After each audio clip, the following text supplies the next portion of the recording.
Voici la lettre que j'ai trouvée ce matin dans mon courrier. Cher Billy Rose, vous avez peut-être lu dans les journaux qu'un gamin a découvert, le 7 août dernier, dans une vieille auto mise à la ferraille, un sac postal rempli de lettres qui n'avaient jamais été distribuées. Mis à la poste en décembre 1947, ce courrier comprenait principalement des cartes de Noël.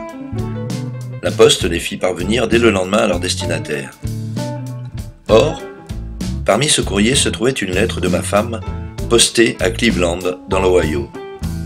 Mais avant de vous en parler, il faut que je reprenne les choses de plus haut. En 1944, très peu de temps après mon mariage, je fus envoyé au front. Lorsque j'y arrivai, les hostilités avaient cessé, mais ma vie là-bas n'en fut pas moins morne et terne. Aussi, imaginez ma joie lorsque, en 1947, je fus démobilisé. Je rentrai chez moi 2 jours avant Noël, et ma déception fut grande de ne pas trouver ma femme. Elle avait dû se rendre à Cleveland auprès de sa mère souffrante. Ce n'était pas là exactement le retour au foyer dont j'avais rêvé. Je dus me contenter d'envoyer à ma femme mes vœux de Noël par télégramme. Elle revint au début de janvier.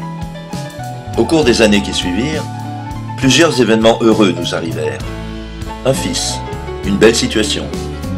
Or, rien de cela ne se serait produit si j'avais reçu en temps normal la lettre qu'elle m'avait écrite de Cleveland. Car dans cette lettre, ma femme m'avouait qu'elle avait eu quelqu'un dans sa vie pendant que j'étais aux armées.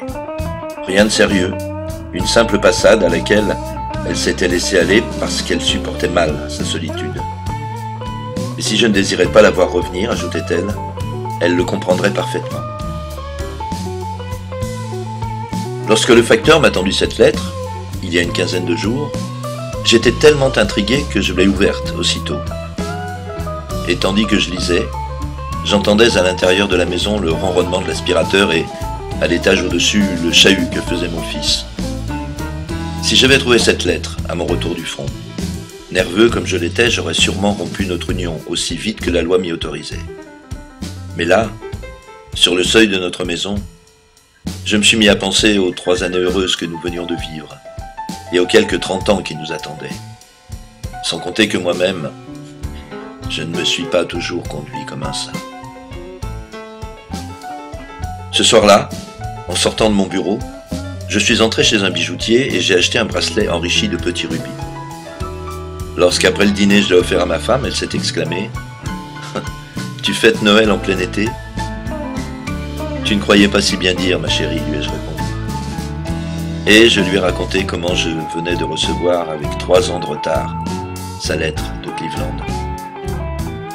Depuis, nous avons beaucoup parlé tous les deux, des conséquences de cet heureux incident, et nous nous sommes dit qu'il y avait peut-être là une leçon pour les couples toujours prêts à tout casser dès que quelque chose ne tourne pas rond.